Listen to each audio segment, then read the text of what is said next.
Nggak pakai yang ini ya nih. Nggak pakai yang Kontradiksi dengan surah apa? kontradiksi dengan Al-Ahzab ayat 51. Oh, iya iya iya iya. Iya, boleh Bahaya ini dibesarkan kalau ya. begini. Silakan. Tapi saya sudah besarkan yang ditunjukkannya permainan. Mananya Itu kau, lagi iklan, Menambon? itu lagi iklan. Boleh dibesarkan? Aja ayatnya. Al-Isra ayat 32, dan janganlah kamu mendekati zina. Sesungguhnya zina itu adalah suatu perbuatan yang keji dan suatu jalan. Keji, iya. Ya. Iya. Lalu kalau menurut Al-Ahzab berbeda lagi, Bang. Apa dikatakan? Ayat 51.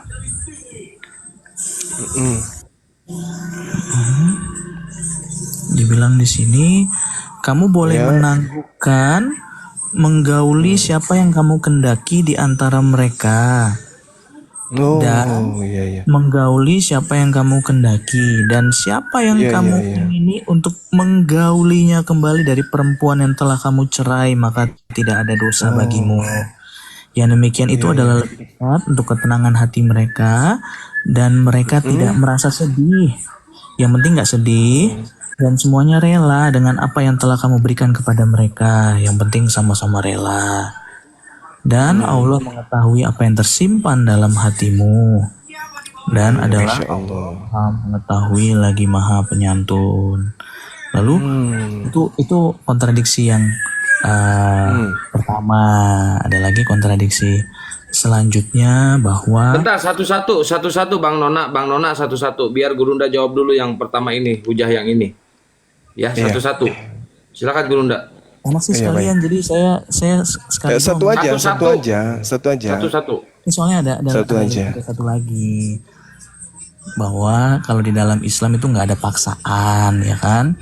Al-Kafirun ayat 6, bagimu Bisa agamamu belajar Islam dengan kayak begitu, Bang. gitu ya. Islam itu nggak dipelajari dengan teknik Anda. Umat Islam nggak begitu cara belajar Quran. Silakan Bang. Oke, Nggak usah dia Pak. Yang tadi aja. Jadi Silakan. Anda itu harus mengkaji Quran sesuai dengan kaidah ilmu Quran. Nggak bisa dengan hanya modal terjemahan, lalu terjemahannya Anda artikan sesuai dengan apa yang ada dalam pikiran saudara. Itu nggak bisa. Al-Quran itu nggak kayak gitu cara mengkajinya gitu loh. Nah sekarang begini, ketika kemudian diterangkan di dalam Al-Quranul Karim, bahwasanya dikatakan bahwasanya di dalam ayat 51 itu bertentangan dengan Al-Quran surah apa tadi? Al-Ma'idah ya? Al-Ma'idah ya? Al-Isra ya? Al-Isra ayat 32. Jadi gini, A'udzubillahi minasyaitonirrajim. Di data ayat 51 diterangkan, Tuji man tasya minhunna wa tu'wi ilaika man tasya. Nah, di situ dikatakan di antara mereka ini adalah istri-istrinya. Dari mana kita bisa melihat bahwa di situ adalah istrinya? Coba Anda lihat di dalam ayat sebelumnya. Ya ayyuhan nabiyyu inna ahlalna laka azwajaka. Tuh jelas tuh. Al-Quran mengatakan dengan jelas tuh. Wahai Nabi, sesungguhnya kami telah menghalalkan bagimu istri-istrimu. Tuh, istri kok yang digauli di sana. Apa yang kemudian haram? Nggak ada. Sementara kalau kita lihat di dalam Al-Isra ayat 32, wala taqrabuz zina, dan jangan engkau mendekati zina. Tidak boleh mendekati zina. Sementara Al-Quran yang Anda bawa, Al-Ahzab, itu boleh menangguhkan dari menggauli istri yang dikehendaki oleh para nabi. Oleh nabi yang diterangkan di ayat sebelumnya. Jadi tidak ada yang bertentangan. Tidak ada yang bertentangan, Bang. Engkau boleh menangguhkan untuk menggauli siapa yang engkau kehendaki di antara mereka, dan boleh menggauli siapa di antara yang engkau kehendaki. Tak ada masalah. Lo bininya. Yang dipermasalahkan bukan kalimat itu, tapi kalimat bawahnya. Dan Apa itu? siapa-siapa yang kamu ingini untuk menggaulinya kembali dari perempuan yang telah kamu cerai, maka tidak ada dosa bagimu. Ini cerai loh. Mana Berarti ada kan dicerai di situ? Nggak ada dicerai di situ. Mana? ini. Mana dicerai? Mana dicerai? Oke, iya. Kata apa dicerai di situ? Nggak ada. Ini Azalta. Azalta itu bukan menceraikan. Azalta itu artinya disisihkan. berarti terjemahannya salah gitu ya. Memang ada diceraikan di situ? Berarti terjemahannya salah. Enggak, saya tanya dulu. Memang ada diceraikan di situ? Saya buka Al-Quran Iya, yang silakan. lain terjemahannya. Mm. Kurunda. Assalamualaikum. Ya. Assalamualaikum. Ya, waalaikumsalam. Misionaris ini Kurunda, misionaris. Hmm. Ada teman saya jadi nggak enak. Itu disisihkan di situ, bukan diceraikan, Cak Ayu. Cobalah kalau belajar Islam itu yang jelas dong. Yang jelas dong. Jangan hanya bisa menipu dengan mempretelin terjemahan, kan nggak bagus. Berarti Kami orang terjemahan Islam nggak bisa berbeda-beda ya? Loh, Lalu terjemahan bahasa Arab dari menceraikan apa? Ayo, saudara. Lalu terjemahan Ayo. yang benar yang mana, Bang? Kan disisihkan.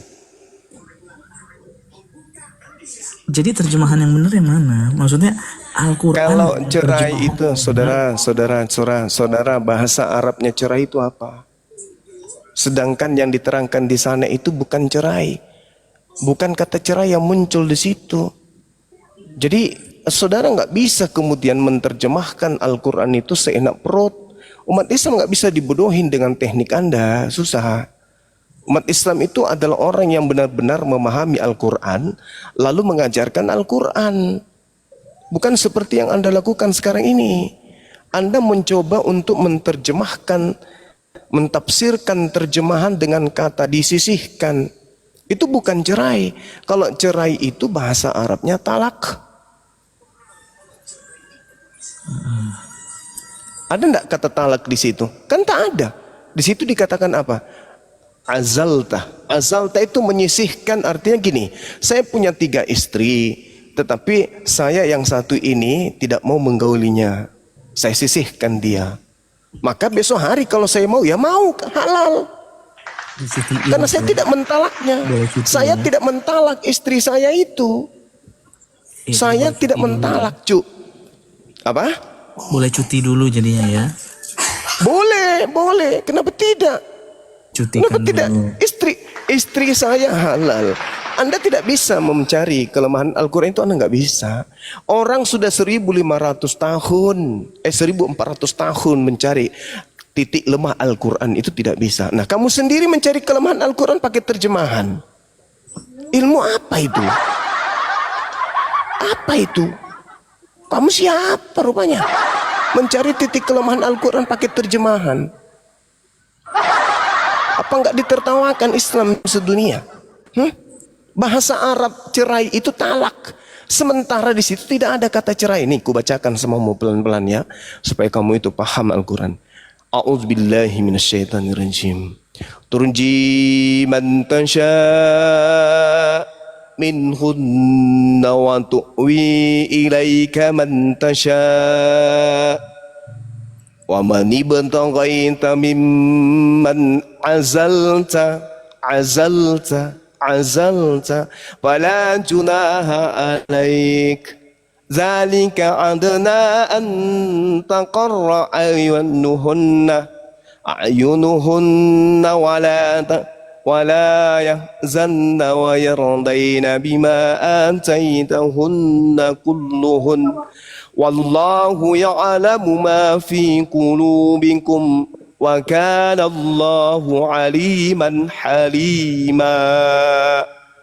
Tak ada kata cerai di situ sedikit pun, tak ada. Jadi kalau misalnya saya nih punya 3 istri, kemudian saya menggauli yang 2, yang 1 saya tidak gauli, mungkin karena ada perilakunya yang saya nggak suka, maka saya diamkan 1 hari, 2 hari, 3 hari. Tapi ketika saya kemudian mau menggaulinya, boleh, kapan saja. istri saya sah. Saya tidak mendekati zina. Wala taqrabuz zina, itu enggak masuk dalam kaidah itu. Makanya belajar Islam itu ya harus berdasarkan kaidah Islam. Wala taqrabuz zina innahu kana fahisha wa sa'a sabila.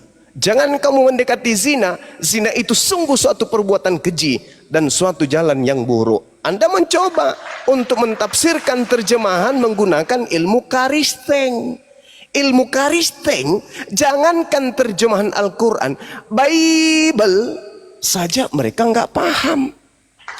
Bahkan Yesus yang jelas-jelas keluar dari rahim manusia, nggak dipahami oleh orang Kristen. Ini manusia, ini hewan, atau apa ini Yesus? Malah dianggap Tuhan. Lah kalau Anda tidak bisa membedakan antara manusia, hewan, dan Tuhan, lalu bagaimana Anda mau mentafsirkan Al-Quran, Cahayu? Pak bisa. Sekalian Kapasitas saya belajar. Anda itu tak ada. Sekalian saya Oke ya, gagal ya, Anda gagal. Nah sekarang saya ingin bertanya. Saya ingin bertanya kepada saudara. Sabar dulu. Nusyus Sabar, artinya Bang. apa, Bang? Apa? Apa? Nusyus artinya apa, Bang? Apa itu? Nusyus. Nusius, apa itu? Lucius. Apa itu? Quran surat 4 An-Nisa ayat 34, Bang. Apa? An-Nisa ayat 34. An-Nisa 34. A'udzubillahi minasyaitonirrajim. Bismillahirrahmanirrahim. Ar-rijal qawwamuna 'alan nisa bima faddalallahu ba'dahum 'ala ba'd wa bima anfaqu min amwalihim was-solihat. Yang mana yang kamu tanya? Yang mana yang saudara tanya? Ya, di sini dalam terjemahan beberapa Al-Quran yang saya punya, termasuk di sini Waduh, Quran surat 4. manusia terjemahan ini. Iya, gimana saudara? Apa yang ingin Anda kejar dan kelemahan apa yang Anda bisa temukan di Al-Quran? Gak ada. Kalau Anda menggunakan akal membahas Al-Quran, Anda gak akan pernah bisa. Orang Arab 1400 tahun silam mereka mengerti bahasa Arab, mencari kelemahan Al-Quran, tak sanggup, apalagi ente hanya terjemah. Apanya ini? Adalah lebih baik Anda renungkan Yesus itu manusia atau domba. Itu aja dulu. Alamak, ketinggian ilmu Anda ini. Ini dalam beberapa terjemahan katanya tidak berubah. Apa terjemahan itu bukan firman Tuhan, Terjemahan Oke, itu sini. upaya manusia. Apa? Nuzyuza. Apa ini? Nuzyuzahuna. Ah, Faizuhuna. Wahjuruhuna. apa ini? Nuzyuzahuna. Nuzyuz ada toh? Tapi saya tanya kan, Nuzyuz apa? Iya, apa? Jalan. Hah? Jalan, Nusyuz jalan atau keadaan. Oke, Nusyuz itu berarti artinya kalau keadaan, misalnya- kedurhakaan, Oke, keingkaran. kalau Terus misalnya apa? artinya begitu, berarti gini ya, laki-laki atau suami itu pelindung bagi perempuan. Terus Istri. Karena Allah telah melebihkan sebagian mereka laki-laki atas sebagian yang lain perempuan. ya, Dan karena mereka laki-laki telah memberikan nafkah dari hartanya, maka perempuan-perempuan yang soleh adalah mereka yang taat kepada Allah dan menjaga diri ketika suaminya tidak ada, karena Allah telah menjaga mereka. Perempuan-perempuan yang kamu khawatirkan akan nyuzus, akan durhaka gitu ya berarti ya Bang ya. Nusus itu istri yang durhaka, yang sombong, yang membangkang suami, yang tidak taat kepada suami itu. Oke, jadi kalau kamu khawatir, ini kan bilang perempuan-perempuan yang kamu khawatirkan akan membangkang, hendaklah kamu beri nasihat kepada mereka, tinggalkanlah mereka di tempat tidur, pisah ranjang, dan kalau perlu pukullah mereka. Jadi istri boleh dipukul ya bang ya? Ya, boleh. Jadi boleh dipukul ya? Iya, terus? Jadi siap dong ya kalau misalnya jadi istri seorang muslim, kalau hanya cuman sekedar khawatir masih bisa dipukul dong ya? Nah, Kecuali sekarang dia begini. setelah itu Sekarang dia begini. mati gitu ya. Sekarang gini. Giliran saya dong. Sekarang gini. Apakah umat Islam itu memahami seperti pemahaman Anda terhadap Al-Quran ini? Sampai Anda melihat rumah tangga umat Islam itu seperti orang Kristen, babak belur bini dibuat. Kutanya dulu sama Anda, apakah umat Islam memahami seperti... Karena kenyataannya dulu. memang ada video-video Tolong yang tunjukkan, tercatat juga dalam tolong YouTube. tunjukkan siapa di antara istri Rasulullah yang pernah dipukuli, coba.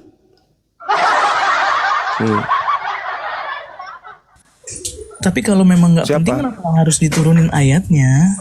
Oh, bukan nggak penting. Sekarang begini, yang paham Al-Quran itu Anda atau umat Islam? Berarti intinya boleh dipukul istri. Ya sekarang nggak, kutanya dulu. Kutanya dulu sama Anda. Yang memahami kemudian Al-Quran itu Anda atau umat Islam? Ya, Al-Quran kan diterjemahkan supaya kalau yang nggak bisa lihat terjemahan. Nah gitu ya. Terus Al-Quran itu dipakai untuk mengkritisi Quran gitu? Al-Quran dipakai untuk mengkritisi Quran. Iya. Ya, kalau dikatakan firman Allah nggak perlu dikritisi dong seharusnya. Nah itu dia makanya. Sekarang umat Islam ada nggak yang kemudian mengaplikasikan sesuai dengan pemahaman saudara bahwa istri itu dipukulin? Ada nggak? Ada lah. Masa Ada. nggak ada ya ada. Nah, ada menurut saudara. Nah, coba kalau ada yang memukul istri, apakah berdasarkan ayat ini? Karena kan di sini dibilang kalau kamu khawatir perempuan yang kamu khawatirkan akan yus baru dikhawatirkan. Kalau kamu khawatir dia membangkang, dia durhaka, kamu kasih nasihat dulu. Habis itu pisah ranjang. Lalu kalau dia kamu tetap khawatir, kamu boleh pukul dia. Berarti boleh ya bang ya? Pukul? Oke. Sekarang begini.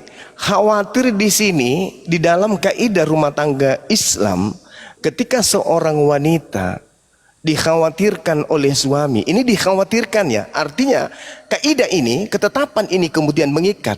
Hukumnya adalah ketika seorang wanita itu cenderung melakukan kemaksiatan, maka kaidah di Islam, wanita harus mengetahui bahwa posisi ketika saya menjadi seorang istri dari lelaki soleh, maka posisi saya akan dipukuli. Nah, wanita Islam menyadari itu. Apakah mereka masih membuka ruang untuk kemudian melakukan kemaksiatan di belakang suami? Kutanya dulu samamu. Ya, kalau misalnya memang dia berbuat maksiat, berarti boleh dipukul gitu ya sama suaminya ya? Iya, betul. Boleh ya? Iya, Boleh ya? betul. Dan Sama masalah- dulu. Sama seperti ketika orang kemudian diancam, barang siapa yang tidak percaya, maka dia akan mati di dalam dosanya. Kan gitu. Bahkan kalau Anda melihat dalam kaidah pengajaran Nabi Musa terhadap kaumnya yang masih ada terjemahannya di dalam kitabmu, wanita yang tidak perawan diapain? Dibunuh. Dinikahi pada malam pertama ternyata dia tidak perawan, diapain? Dibunuh. Itu kaidah dalam sebuah agama yang diwahyukan oleh Allah.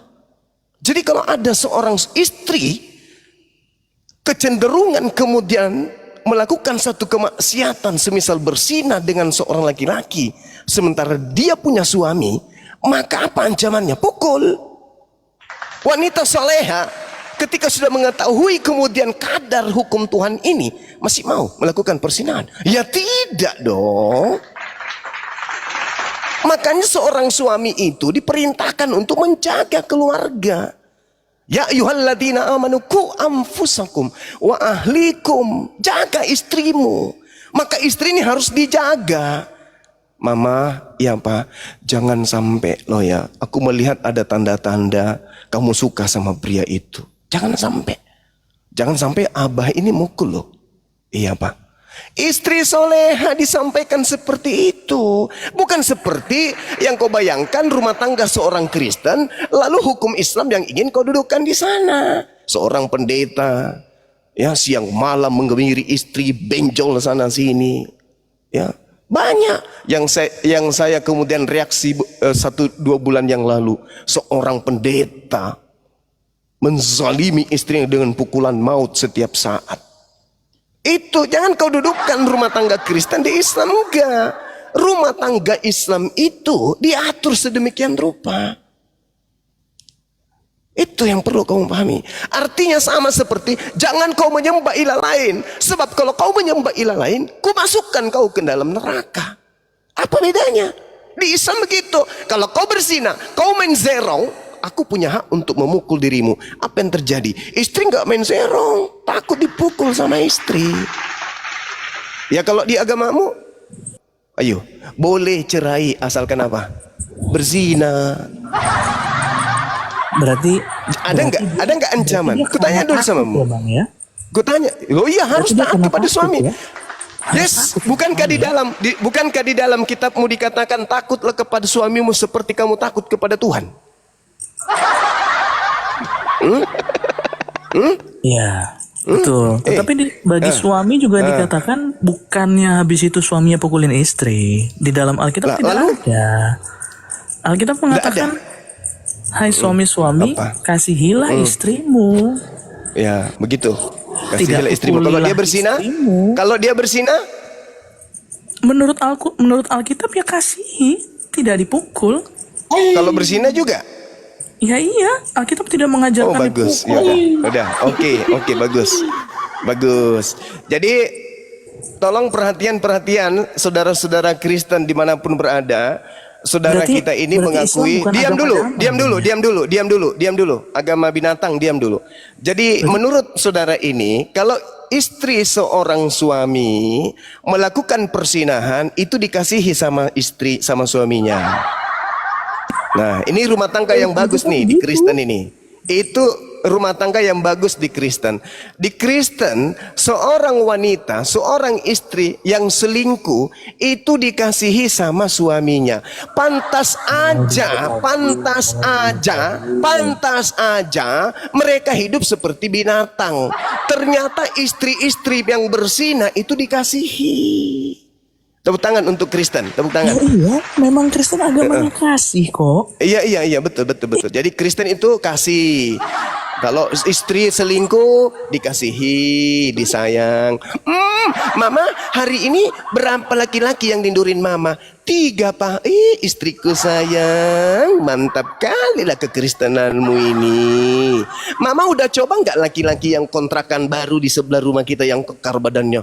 Udah, Pak. Oh, batangannya hebat, Pak. Oh, keren. Kalah Papa.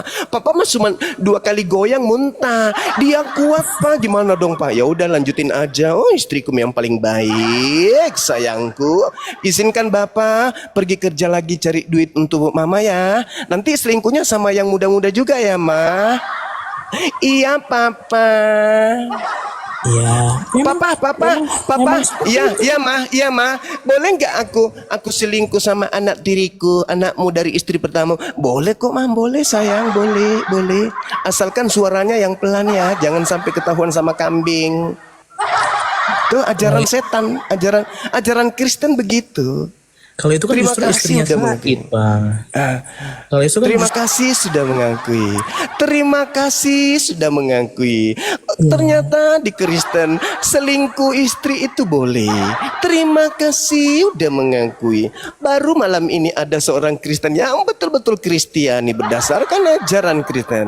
Hai istri, tunduklah kepada suamimu seperti kepada Tuhan, karena suami adalah kepala istri sama seperti Kristus adalah kepala jemaat. Dialah yang menyelamatkan tubuh. Jadi sang istri kemudian kalau dia selingkuh atau dia bersetubuh dengan kuda, sang suami mengasihi. Terima kasih. Aku tidak sanggup lagi mendengarkan Pembahasannya ocehanmu. milik Tuhan, Silakan bukan milik Anda turun, suaminya. Anda ke gereja. Dan kalau saya punya pesan, beli kondom, perbanyak kondom di rumah Anda supaya istri Anda tidak kena AIDS. Oke? Tak sanggup aku mendengarkan. Ternyata di Kristen istri boleh selingkuh. Dan kalau dia selingkuh, dikasihi katanya. Kalau istri boleh selingkuh, suami nggak boleh ya? Istri aja boleh, apalagi suami. Pantasan biar tai lalatnya dihafal sama wanita lain. Niatnya ingin menghujat Islam, ternyata lisannya yang menuntun membuka aib agamanya sendiri. Di Islam saya sendiri mengatakan, ya apalagi, silakan. Bang, mau nanya bang. Apalagi? Ini dalam Al-Baqarah 248 bang. Al-Quran lagi. Itu aneh-aneh sekali Ini bang, saya lihatnya. Kamu pakai apa mengatakannya aneh? Saya Ilmu apa? baca artinya. Oh, arti. Al-Baqarah ayat berapa? Saya Indonesia bang, bukan Arab bang. Oh, sayangnya Al-Quran kami original teksnya harus dikaji. Ya, tapi Bukan seperti abang, kita mau. belum tentu abang kuasai dia. Insya Allah, meskipun saya tidak kuasai, tapi Abang. saya tidak bodoh seperti Abang kamu. coba. Coba, apa di dalam Al-Quran? Oke, Yang Anda- Al-Baqarah 248 dan Nabi mereka mengatakan kepada mereka sesungguhnya tanda ia akan menjadi raja ialah kembalinya tabut kepadamu di dalam terdapat ketenangan dan Tuhanmu dan sisi peninggalan keluarga Musa dan keluarga Harun bahwa malaikat sesungguhnya pada demikian terdapat tanda bagimu jika orang-orang yang beriman. Sejak Apa itu? kapan dalam pimpinan Musa dan raja? Qalalahum nabiyuhum inna Ini ambil dari mana? ayatiyakumut tabut Sejak fi kapan dalam sakinatun zaman min rabbikum wa baqiyah mimma taraka alu Musa wa alu Harun tahmiluhul malaika inna fi dzalika laayatan lakum in kuntum mu'minin. Dan Nabi mereka berkata kepada mereka, sesungguhnya tanda kerajaannya ialah datangnya tabut kepadamu yang di dalam terdapat ketenangan dari Tuhanmu dan sisa peninggalan keluarga Musa dan Harun yang dibawa oleh malaikat. Sungguh pada yang demikian itu terdapat tanda kebesaran. Apa yang Anda permasalahkan? sejak kapan dalam pimpinan Musa ada raja? Ini konfirmasi jelas nggak nih? Apa itu? Dalam tradisi orang Israel dalam perjalanan dari Mesir ke tanah Kanaan tidak ada raja. Apa? Ini tidak ada raja, hanya ada pemimpin. Ini apa yang dikatakan? Sepeninggal keluarga Musa, coy. Nah, terus? Bukan Terus? dikatakan pada zaman Musa. Iya, terus saja. Terus. Nah, di situ dikatakan bahwasanya apa yang datang kepada Nabi Musa yang di dalamnya terdapat ketenangan dari Tuhan dan sisa-sisa peninggalan keluarga Musa dan keluarga Harun yang dibawa oleh malaikat. Sungguh pada yang demikian itu terdapat tanda kebesaran bagimu jika kamu beriman. Apa masalahnya rupanya? Bang, abang baca-baca sesungguhnya tanda yang menjadi tanda akan menjadi raja. Siap dalam Nabi yang akan mengatakan pada sesungguhnya tanda Apa ia akan itu? menjadi raja. Apa? Sesungguhnya tanda kerajaannya. Sesungguhnya tanda kerajaannya. Apa sih ini orang? Terjemahan pun kau pelintir. Betul, Bang. Ya, Aku mau terus nanya, sekarang dalam pertanyaan Musa- saya samamu. Bang, Sekarang tabut pertanyaan saya. perjanjian, Bang. Tabut, abang belum selesai nih, Bang. Tabut itu masih dalam zamannya Musa, belum ada raja.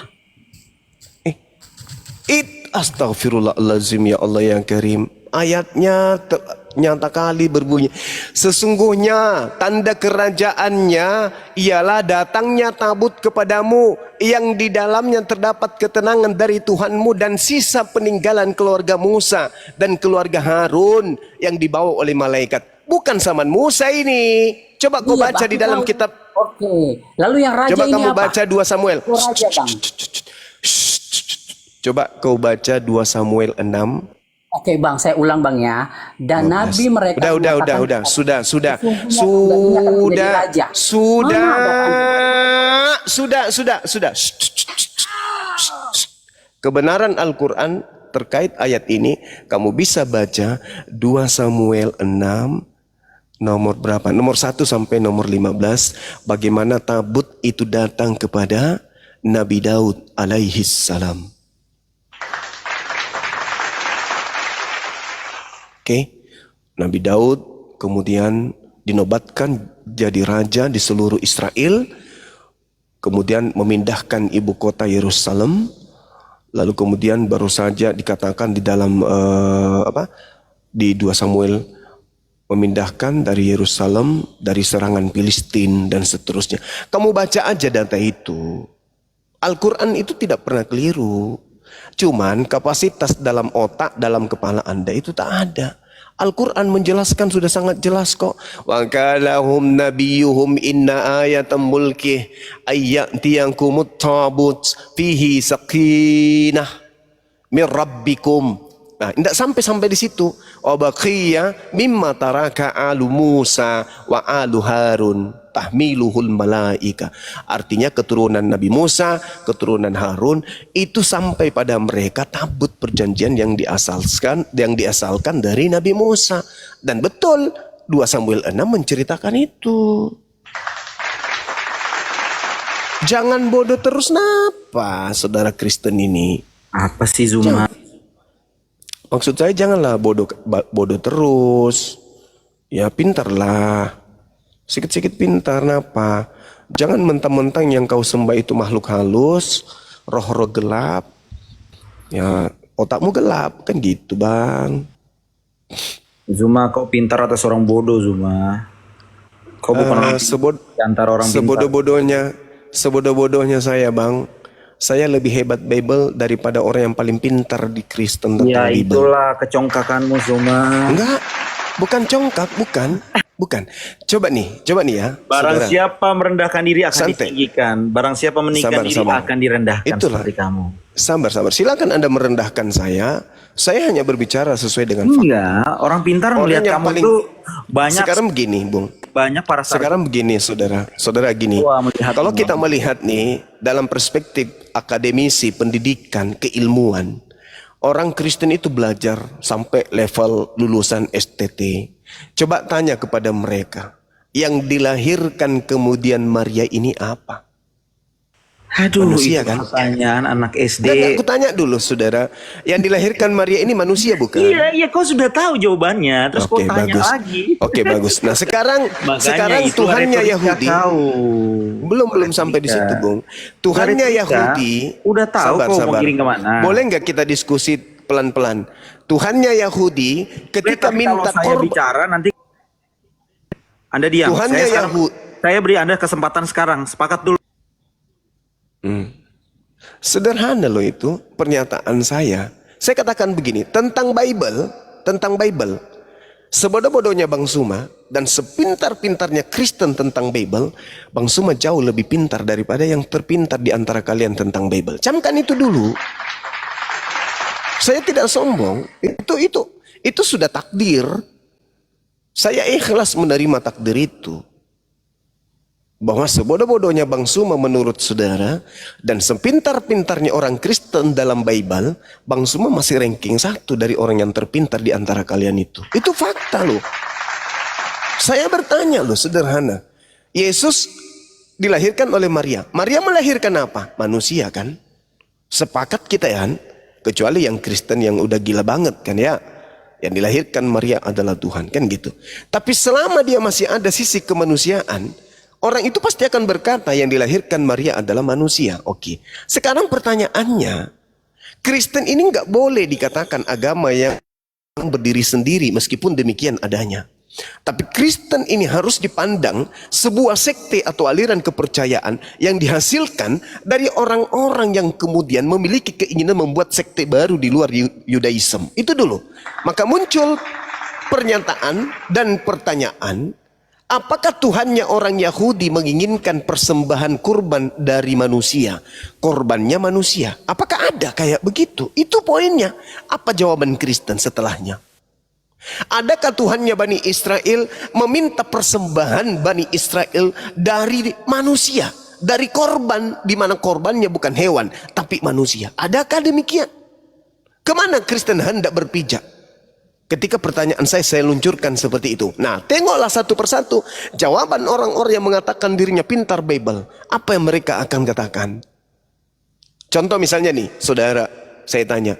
Adakah Tuhannya orang Yahudi meminta persembahan kurban berupa manusia untuk nebus dosa? Adakah? Jawaban saudara apa?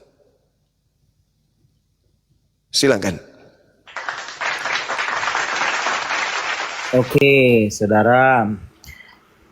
Begini, Zuma ini kan mengutak-ngatik iman. Saya tidak akan mengutak-ngatik imanmu. Saya hanya mempertanggungjawabkan iman saya. Hak saya diakui oleh hukum. Jadi saya tidak akan mengutak-ngatik imanmu, ya. Itu yang pertama. Dan saya mau ke otak-atik lah, kamu nggak bisa baca kitab saya gimana? Karena kitab, bukan soal itu. Itu persoalan lain nanti. Semua itu kan bisa dipelajari. Ya udah, kamu Manusia jawab itu aja, nggak usah banyak pengantar. Ya. Silakan Enggak. saudara jawab pertanyaan supaya saya.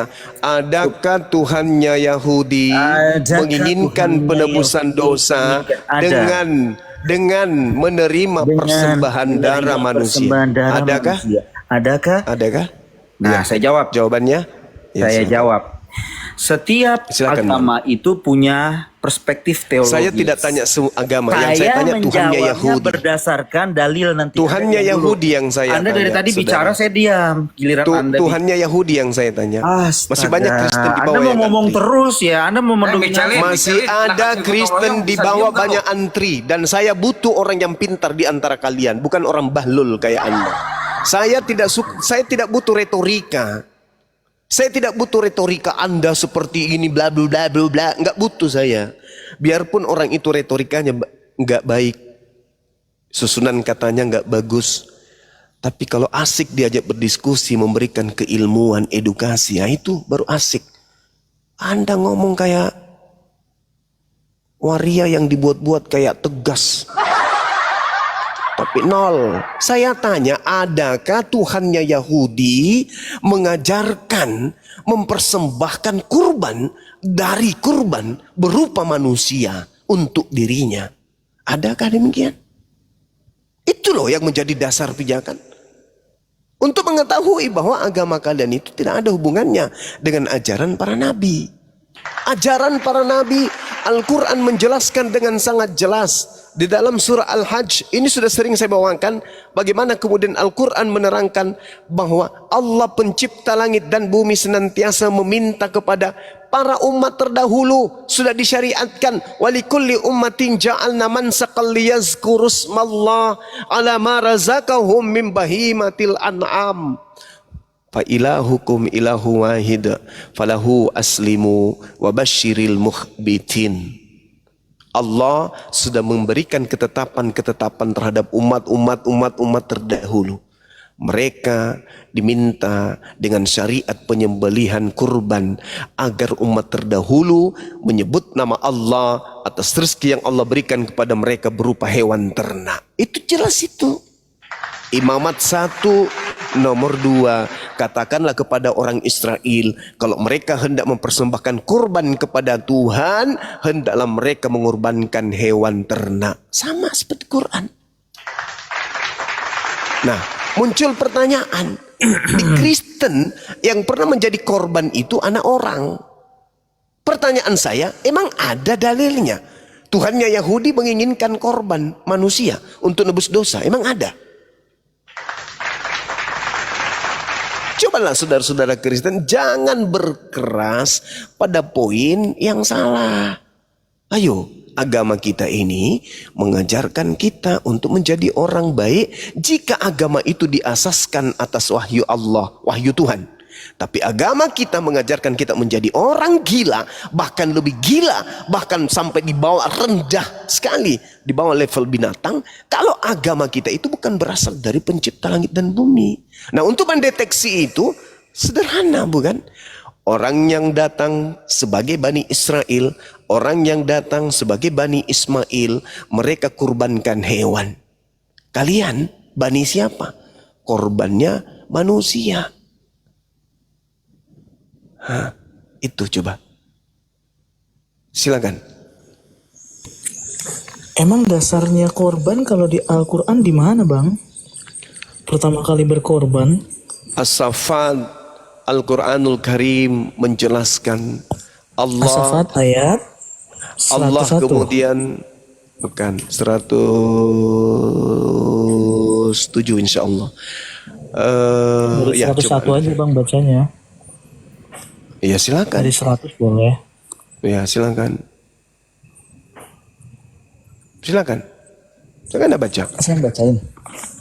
Iya dong. Anda kan bawa Al-Quran. Berarti kan Anda sudah bisa Quran. Silakan. Ya di sini ini saya baca ininya apa ya? Saya baca Iya kan terjemah. Anda mana bisa Quran. Silakan. Oke. Ya Tuhanku, anugerahkanlah kepadaku seorang anak yang termasuk orang yang soleh. Maka kami beri kabar gembira kepadanya dengan kelahiran seorang anak yang sangat sabar. Nggak tulis ya namanya ya. Maka ketika anak itu sampai sanggup berusaha bersamanya, Ibrahim berkata, "Wahai anakku, sesungguhnya aku bermimpi bahwa aku menyembelihmu. Maka pikirkanlah bagaimana pendapatmu." Dia menjawab, "Wahai ayahku, lakukanlah apa yang diperintahkan kepadamu. Insya Allah engkau akan mendapatiku termasuk orang yang sabar." Jadi Ibrahim lagi mimpi. Maka ketika keduanya telah berserah diri dan dia membaringkan anaknya atas pelipisnya, lalu kami panggil dia, "Wahai Ibrahim." Ayat 105, "Sungguh engkau telah membenarkan mimpi itu. Sungguh demikianlah kami memberi balasan kepada orang-orang yang berbuat baik. Sesungguhnya poinnya aja langsung. benar suatu ujian yang nyata." Poinnya aja langsung. Kamu yang Dan bertanya, kami kamu punya yang tebus melebar. Gimana anak sih? itu dengan seekor sembelihan yang besar. Nah, tuh, Jadi udah poinnya, terjawab kan? poinnya berbeda antara apa yang dialami oleh Abraham di dalam Kejadian 22 dengan apa yang dialami oleh Ibrahim di dalam As-Saffat ayat 100. Nggak ada Karena di berbeda. dalam- Sekarang begini, poinnya gini. Beda, Bang. Dengar dulu. Sebentar Dengar dulu. Ini Sebentar ayat suci dulu. Al-Quran, bukan Bible. Iya. Jadi dalam Mimpi, ayat itu suci dibilangin Al-Quran mimpi, Bang. Mimpi sama firman beda, Bang. Oh gitu ya. Kejadian 22 Izin, Gurunda. Kejadian 22 ngomongnya beda. Nona Ambon, diam dulu. Kau diam dulu, mau dijawab dulu sama Gurunda. Diam dulu, di mute Nggak dulu. bisa kita Kalau enggak diskusi tendang. kalau manusia separuh ini, separuh itu memang mulutnya kayak perempuan gitu loh.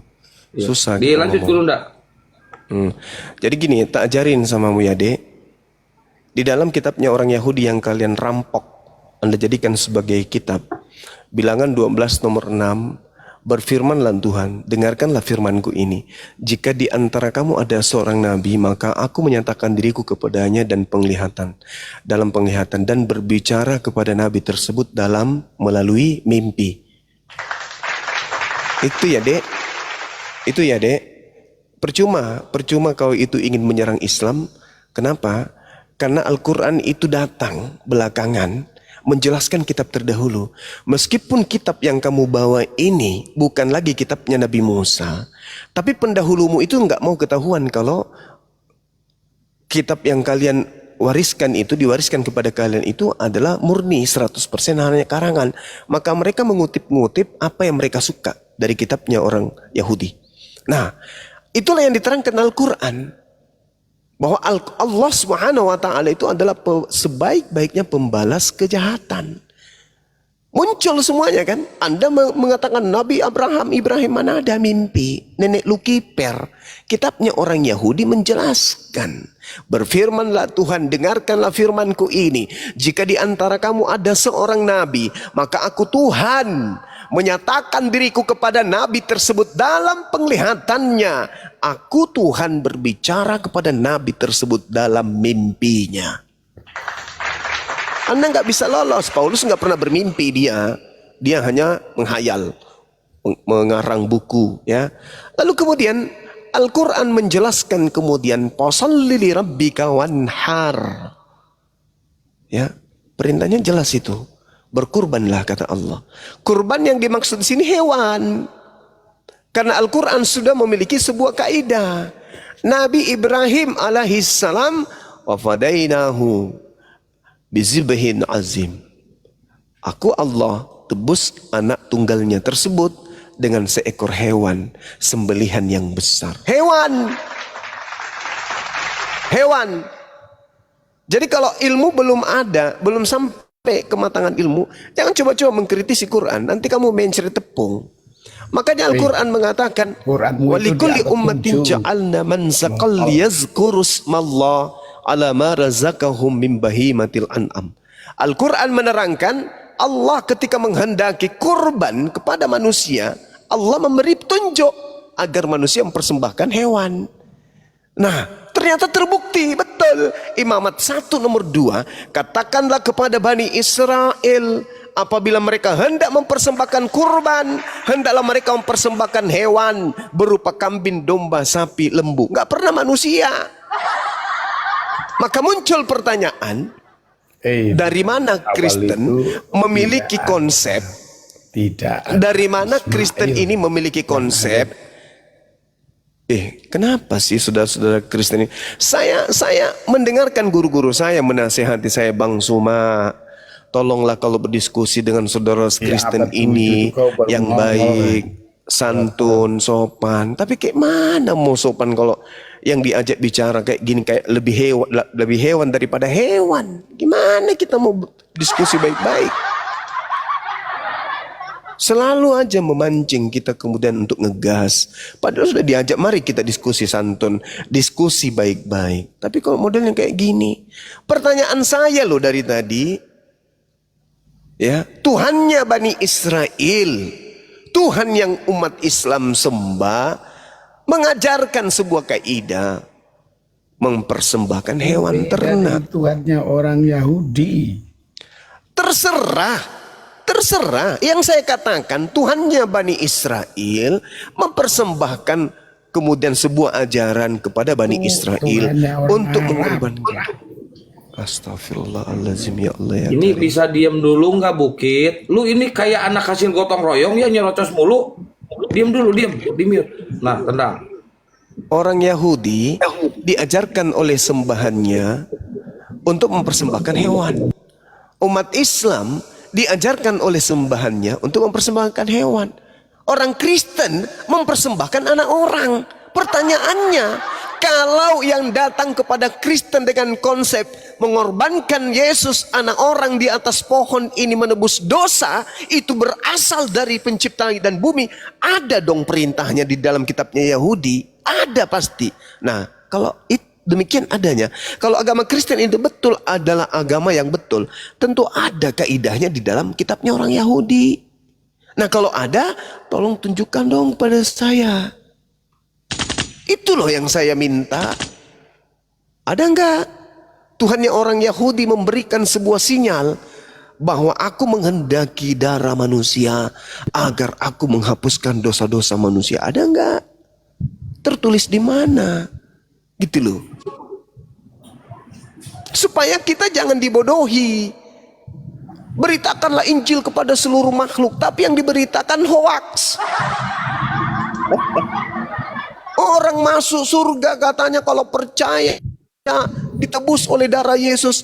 Itu ajaran dari mana, Cak Ayu? Dari mana ajaran itu? Cobalah saudara-saudara Kristen. Dari mana ajaran masuk surga melalui darah manusia? Itu ajaran dari mana coba? Kalau ajaran dari Paulus, ya, bahkan Paulus menumbalkan dirinya sebagai korban di dalam 2 Timotius 4 nomor 6. Mengenai diriku, darahku sudah mulai dicurahkan sebagai persembahan dan saat kematianku sudah dekat. Ya, Paulus, oke. Tapi saya tidak sedang bertanya tentang Paulus. 1 Korintus 5 nomor 5, orang itu harus kita serahkan dalam nama Tuhan Yesus kepada setan.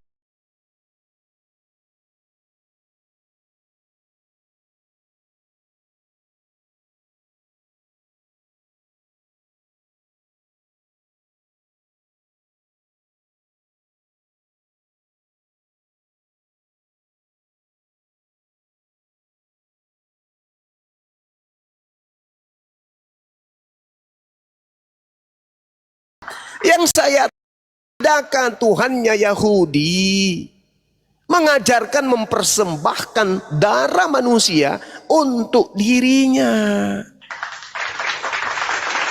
Kalau Paulus mempersembahkan darah kepada setan, darah manusia, iya, Bang semua udah paham itu.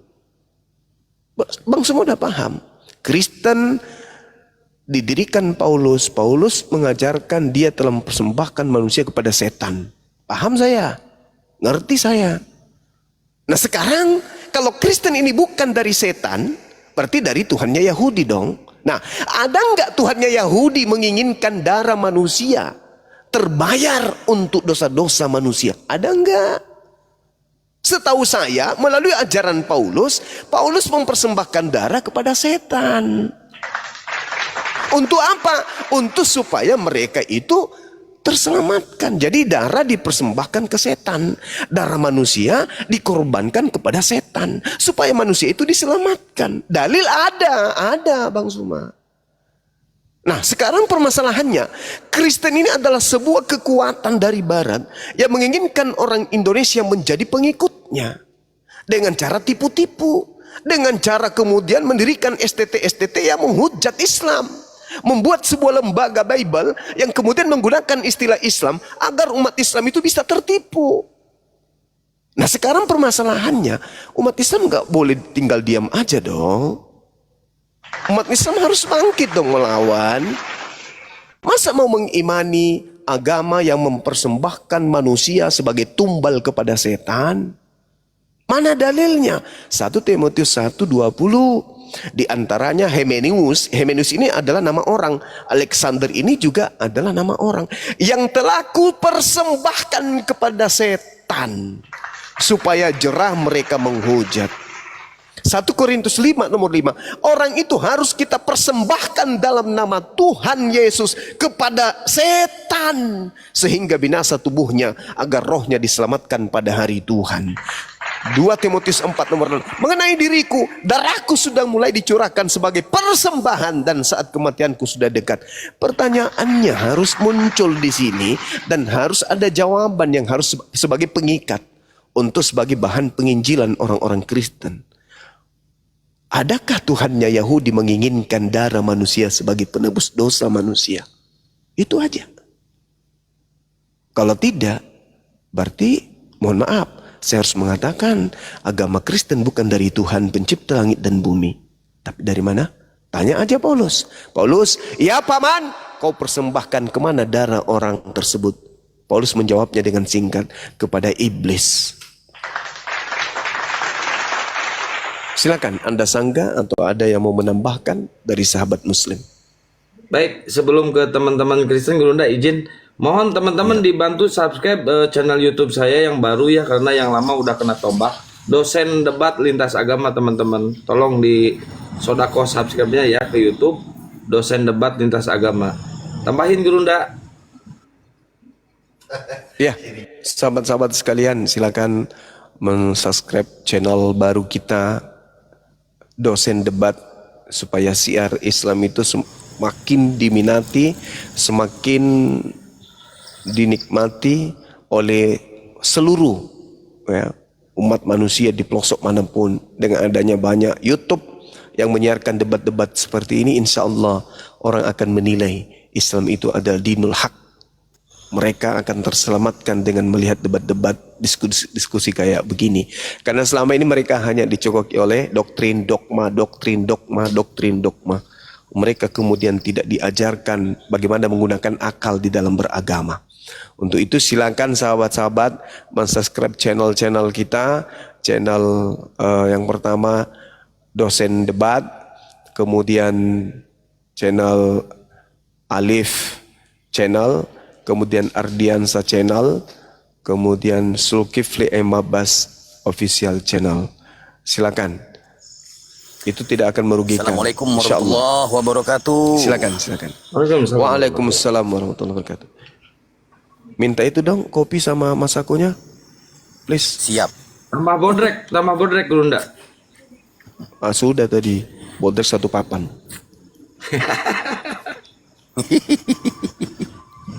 Ya, silakan Bang Kaisar. Siap, terima kasih host. Izin Abang dah. Izin semuanya ya. Jadi yang untuk naik itu tolonglah jangan ada yang namanya selembek tulang yang kayak di presto gitu ya. Yang naiknya yang tegas-tegas gitu naiknya ya.